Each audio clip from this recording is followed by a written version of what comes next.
नमस्कार। अजमेर दरगाह राजस्थान, जहाँ पे हम और आप सभी जाते हैं जियारत करने, फूल चढ़ाने। वो पिछले 1200-1300 साल की गुलामी के कारण ऐसा करते हैं। जो बता दिया जाता है वही करने लगते हैं। एक को करते देखे दूसरा उसको फॉलोअप करते हैं, खासकर श्रद्धा के मामले में। तो जो मोइनुद्दीन चिश्ती की जो दरगाह है वो कैसे है? वो जो व्यक्ति है अपना काफिला के साथ जो लिखित रिकॉर्ड है 95 लाख हिंदुओं को मुसलमान बनाया।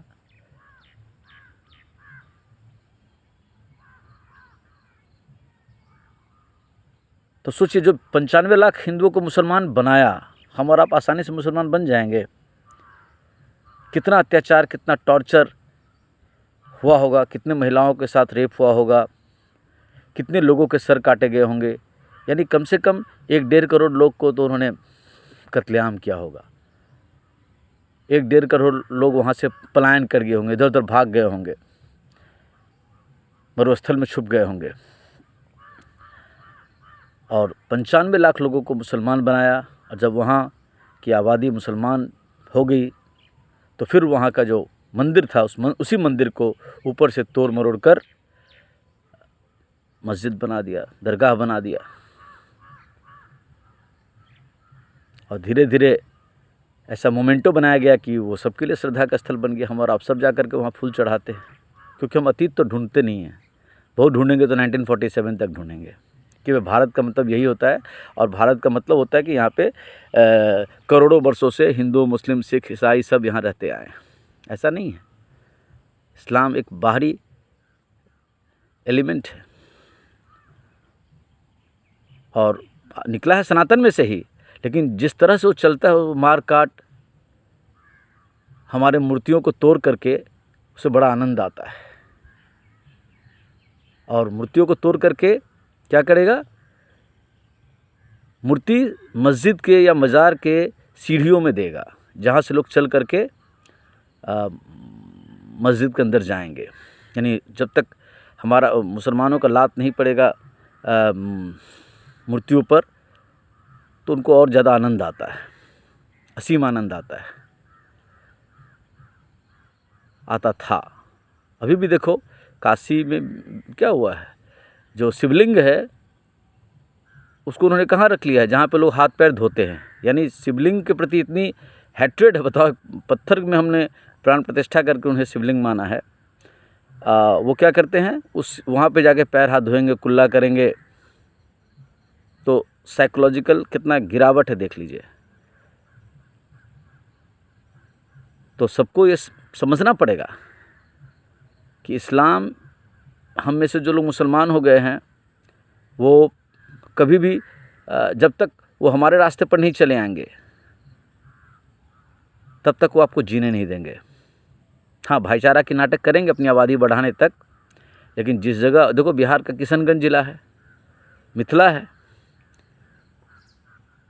लेकिन आप वहाँ जाओगे तो आपको दूर दूर तक मिथिला नज़र नहीं आएगा, है ना। वहाँ पे लगेगा आपको कि आप पाकिस्तान में आ गए। 68%, 70% 2011 के हिसाब से ही वहाँ मुस्लिम आबादी हो गई है। तो कैसे हुआ? क्या 50,000 साल से ही वहाँ ऐसा है क्या?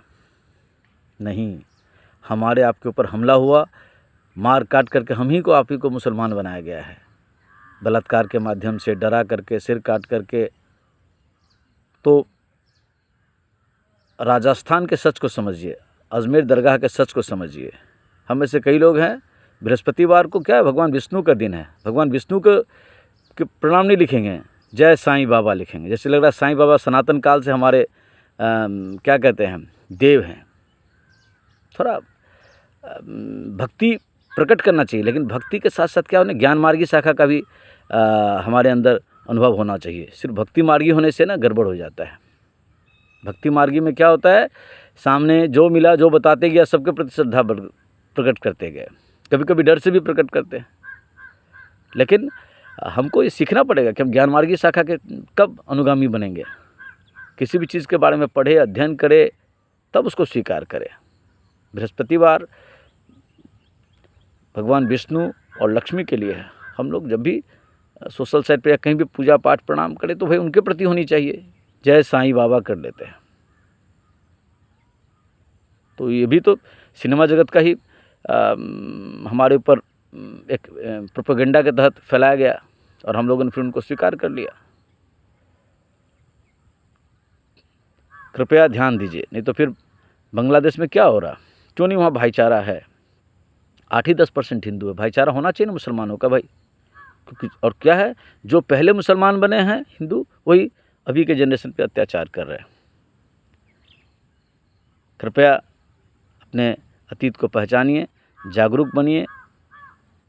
व्यक्ति जगेगा तभी परिवार जगेगा, परिवार जगेगा तो समाज जगेगा, समाज जगेगा तो फिर देश जगेगा।